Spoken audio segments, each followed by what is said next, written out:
নমস্কাৰ নিউজৰ বাতৰিলৈ স্বাগতম জনাই ষ্টুডিঅ'ৰ মজিয়াত মই পল দাস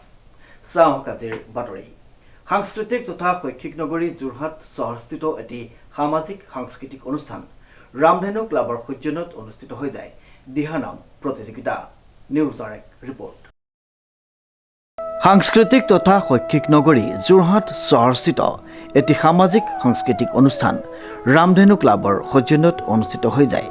দিহানাম প্ৰতিযোগিতা উল্লেখযোগ্য যে 5 ফেব্ৰুৱাৰী বুধবাৰে যোৰহাট চহৰস্থিত এটি সামাজিক সাংস্কৃতিক অনুষ্ঠান ৰামধেনু ক্লাবৰ উদ্যোগত অনুষ্ঠিত হৈ যায় দিহানাম প্ৰতিযোগিতা উদ্যোক্তাসকলে জানিবলৈ দিয়া মতে প্ৰথম পুৰস্কাৰ 10,000 টকা দ্বিতীয় পুৰস্কাৰ 7,000 টকা আৰু তৃতীয় পুৰস্কাৰ 4,000 টকা ধাৰ্য কৰা হৈছে উক্ত অনুষ্ঠানতেই ভাৰতীয় জীৱন বীমা নিগমৰ অৱসৰপ্ৰাপ্ত বিষয়া